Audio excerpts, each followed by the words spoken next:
Mesdames et Messieurs les dirigeants et membres d'associations patronales, Mesdames et Messieurs les représentants de la société civile, distingués invités.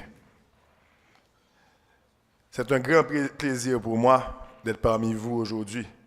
D'abord, parce que j'appuie fortement cette initiative d'organiser une conférence débat internationale sur l'un des thèmes qui est une priorité pour le gouvernement Martelly Lamotte, qui est la dynamisation de l'investissement privé en Haïti, qui reste et qui demeure un des points les plus importants pour notre pays.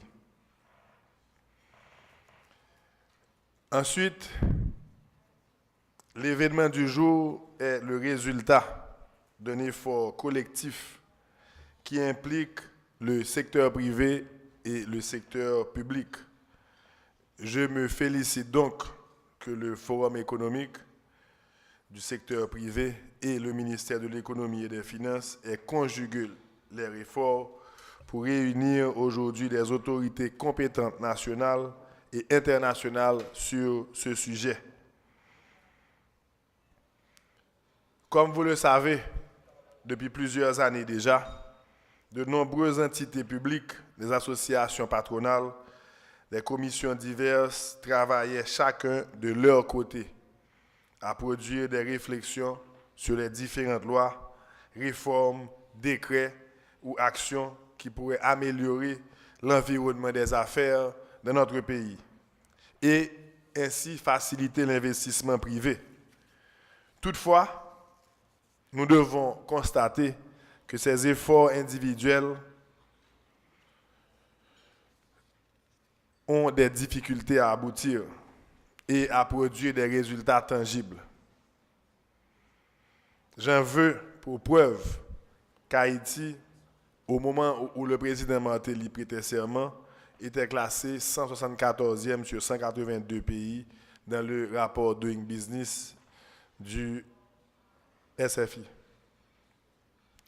Nous devons rapidement corriger le tir. Haïti is open for business n'est pas juste un slogan, n'est pas juste un slogan de campagne. Nous sommes en train et nous avons toute la volonté politique pour mettre en train une série de mesures qui devraient aider notre pays à être émergent à l'horizon 2030. Aussi, pour fédérer les efforts de toutes les entités intéressées par la dynamisation de l'investissement privé en Haïti, j'ai demandé au Conseil de développement économique et social de la primature, présidé par Jerry Tardieu, de mettre en place un groupe d'action capable de produire une véritable stratégie nationale pour dynamiser l'investissement à court et à moyen terme. Ce groupe d'action réunira tous les acteurs impliqués dans l'effort de l'amélioration du cadre des affaires en Haïti. Fini le temps où chaque institution et chaque secteur travaillent de son côté. Désormais, il est important de travailler ensemble, de manière planifiée, de manière cohérente et de manière efficace pour arriver à produire les résultats escomptés. Le gouvernement donnera tous les moyens à ce groupe d'action qui sera représenté par les différents secteurs. J'invite tous les acteurs, donc les acteurs institutionnels concernés, à intégrer ce groupe d'action. Et le plus vite que possible, parce qu'on n'a pas beaucoup de temps. En effet, vous savez que le gouvernement ne réussira pas sa mission sans l'accompagnement du secteur privé. Le gouvernement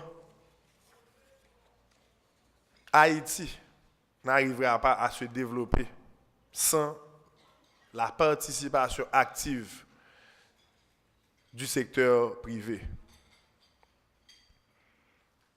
Très souvent, on reçoit des critiques que le gouvernement ne fait que promouvoir l'investissement direct international.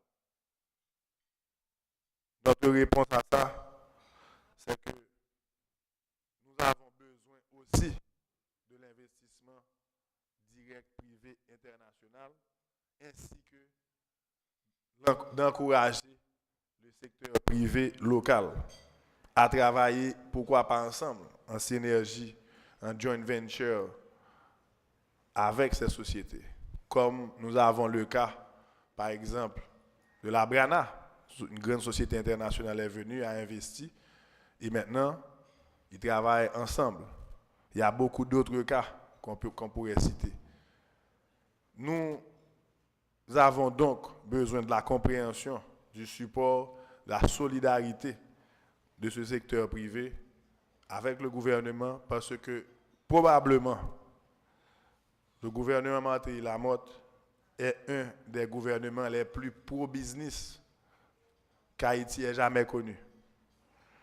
Donc sur ce, je vous invite, nous sommes ouverts à travailler ensemble dans un but commun qui est de faire de ce pays, de faire d'Haïti une terre où chacun qui est ici sera fier d'être haïtien, où nous aurons un environnement, un cadre des affaires, nous aurons des entreprises qui marchent, qui attirent l'investissement international, qui stimulent l'investissement local.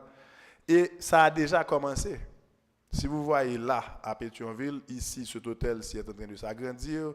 Nous avons le Kinam qui s'agrandit. Nous avons un nouvel hôtel qui est le Royal Oasis. Nous faisons, il y a El Rancho qui va commencer dans quelques mois. Il y a Villa Créole qui est en joint venture avec El Rancho. Il y a l'hôtel Best Western. Nous avons des hôtels qui veulent se rénover au Cap.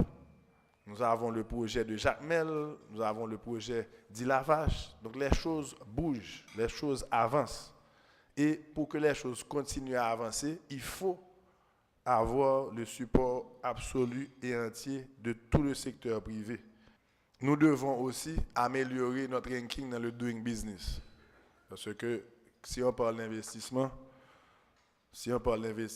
il faut que ce ranking soit amélioré. Voilà pourquoi nous avons aussi confié cette mission à un groupe de patriotes, un groupe de professionnels, de gens capables pour aller sur ce ranking et l'améliorer, et en consultation aussi avec la Banque mondiale. Donc, pour nous, quand on parle d'investissement et que Haïti est parmi les derniers dans le doing business, ceci affecte tout le monde, pas seulement le gouvernement, ça affecte chaque Haïtien. Parce que ça limite la possibilité de notre pays d'attirer des investissements et de développer le pays globalement. Donc, en termes d'infrastructure publique, Haïti compte avoir une croissance de 6,5% cette année. S'il n'y a pas d'infrastructure, il n'y a pas de dynamisation de l'investissement privé, eh bien, on n'arrivera pas à développer ce pays. Ce que le gouvernement a fait jusqu'à présent, en très peu de temps, et dans des circonstances très difficiles et compliquées, parce qu'il y a 3 ans de ça, nous avons eu, bon, je n'ai pas besoin de retourner sur le tremblement de terre. Moi, quand je suis venu ici, cet hôtel-ci avait été détruit par le séisme. Regardez l'hôtel aujourd'hui. Là, Haïti avait été détruit par ce séisme. Aujourd'hui, les choses vont mieux. Il faut le dire que Haïti est sur le bon chemin. On a énormément de travail à faire, mais aujourd'hui, on sent que les choses bougent, que le pays avance. Et pour continuer d'avoir cette sensation, ce sentiment, eh bien, il faut que chacun d'entre vous ici présent participe et continue à participer. Donc, je vous félicite pour le travail déjà fait. En termes d'infrastructures aéroportuaires, nous sommes en train de mettre sur pied 5 aéroports. On finalise l'aéroport international Toussaint Louverture. Nous avons déjà fait un travail, on continue avec le travail pour le terminal de départ. Nous avons l'aéroport du Cap-Haïtien, on finit avec la piste d'atterrissage. On va commencer avec le terminal. Nous avons l'aéroport du Antoine Simon des Cayes. Cet aéroport va commencer. On a déjà commencé avec les travaux. On continue avec les expropriations pour avancer. Nous avons l'aéroport de Jacmel et l'aéroport d'Île-à-Vache. Et bien entendu, sur tous ces aéroports, on veut développer non seulement l'économie, mais nous voulons aussi développer les sites touristiques si extraordinaires qu'Haïti possède et qui n'ont jamais été mis en valeur. Infrastructure portuaire, nous allons commencer avec la réparation du port de Port-au-Prince dans les prochaines semaines. Nous avons déjà commencé avec la réparation du port des Cayes. En termes d'infrastructures routières, nous sommes en train de réparer, asphalter plus de 735 km de route. En termes d'électricité, nous avons fait d'énormes efforts. Nous sommes passés de 8 à 18 heures de temps. Nous sommes en train aujourd'hui d'installer plus de 6000 lampadaires dans toutes les sections communales d'Haïti. Les routes principales, telles que la route de l'aéroport, route de Delmaïen, ont été déjà électrifiées avec des lampadaires. Nous sommes en train de travailler très dur pour donner l'électricité, bien entendu, qui est essentielle, et aussi de baisser le coût de l'énergie pour stimuler l'investissement. Parce qu'Haïti est l'un des pays où le coût de l'électricité est le plus élevé jusqu'à présent. Donc nous devons travailler à baisser le coût et à améliorer la qualité du service.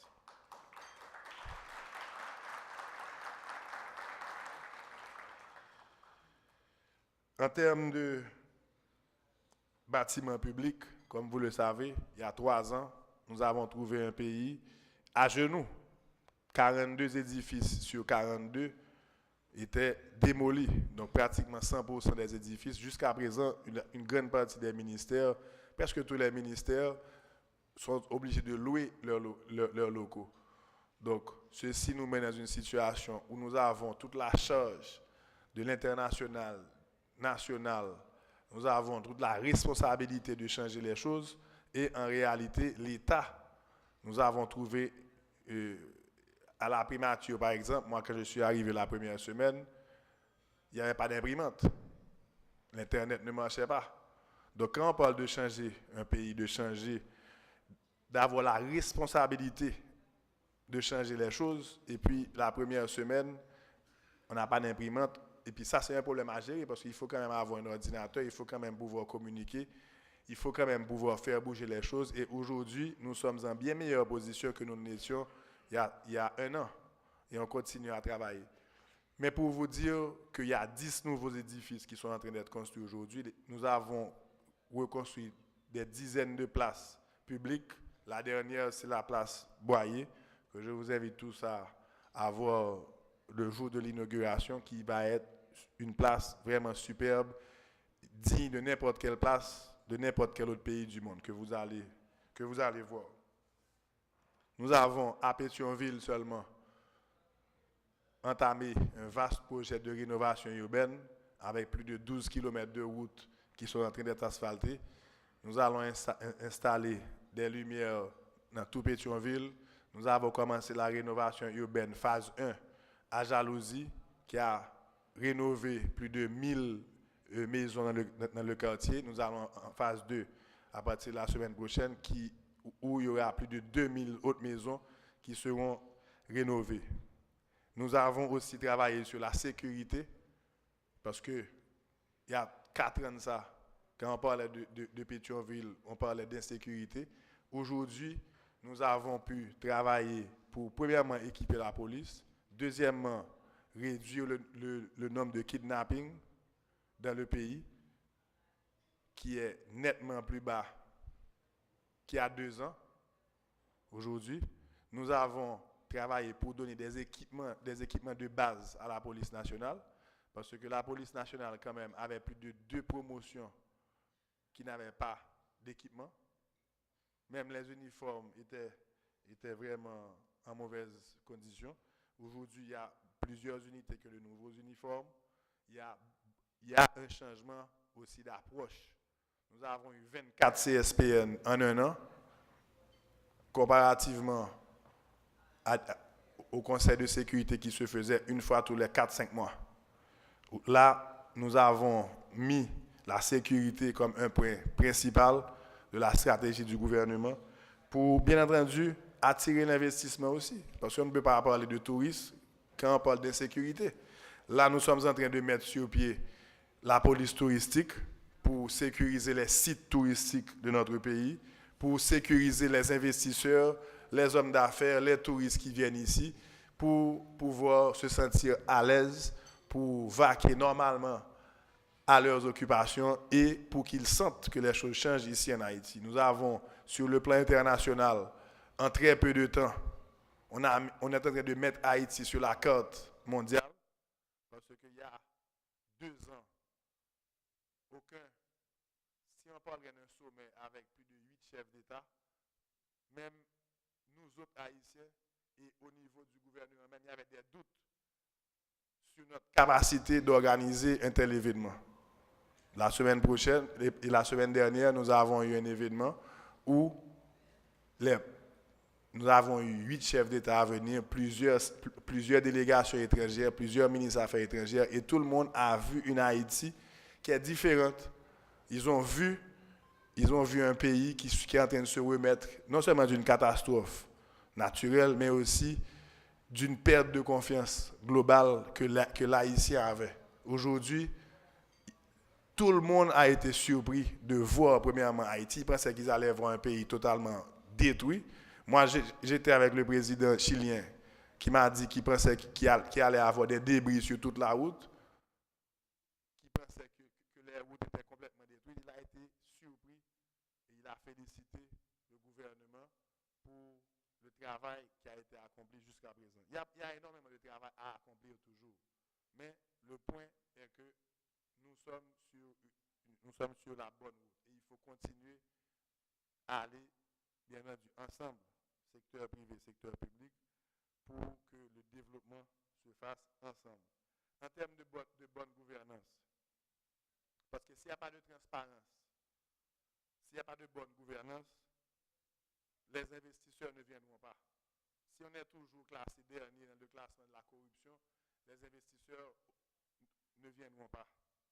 Et vous autres investisseurs locaux, vous aurez des difficultés aussi à avoir des financements sur le marché international. Donc, nous comprenons ça. Voilà pourquoi nous sommes en train de mener une lutte contre la corruption. Nous avons augmenté le budget de l'unité de lutte contre la corruption de 40%. Nous leur avons donné tous les équipements qu'ils ont requis, véhicules, budget, et surtout des équipes pour les opérations sur le terrain. Nous avons eu plus de 65 opérations jusqu'à la semaine dernière, 65 arrestations. Nous avons eu 29 arrestations encore vendredi et pendant le week-end, 2 arrestations pour des cas liés à la corruption. Nous travaillons avec Transparency International pour que Haïti ait des recommandations spécifiques pour améliorer notre ranking sur la corruption. Ils avaient déjà donné des recommandations sur lesquelles nous sommes en train de travailler et nous allons continuer à le faire. En termes de facilitation des investissements, encore une fois, nous avons fait un travail avec le CFI pour mettre certaines sociétés off-shelf en ligne pour pouvoir faciliter le processus de création d'une entreprise. Donc, il y a déjà 100 entreprises qui sont en ligne au CFI et, bien entendu, ce processus-ci, selon le CFI, marche assez bien. Nous devons continuer à le renforcer. Nous sommes en train de travailler aussi sur plusieurs réformes, sur plusieurs lois qui devrait faciliter l'investissement, la facilité de l'investissement. La signature électronique, par exemple, la loi sur le blanchiment, je remercie le président qui travaille énormément, Maxime, qui travaille énormément sur cette loi. Je fais un suivi quotidien avec le Parlement pour montrer l'importance pour Haïti que cette loi soit votée et le plus vite que possible. Nous ne disons pas qu'on est arrivé là où on veut être. Loin de ça. Mais quand nous voyons la tendance pendant ces derniers mois, cette tendance nous donne un espoir que les choses vont mieux et vont continuer à aller mieux. Donc, je voudrais souligner cependant que ces efforts vont rester lettre morte si le secteur privé n'a pas confiance et si les entrepreneurs locaux ou étrangers n'investissent pas. C'est pour cela que des réunions comme celle-ci sont excessivement importantes. Elles vont permettre de trouver ensemble les voies et moyens pour faciliter cet investissement que nous cherchons tous en Haïti. Donc, je remercie les organisateurs de cette conférence et mon gouvernement est disponible à répondre et à travailler avec vous pour nous faire payer avec une plus belle. Merci beaucoup.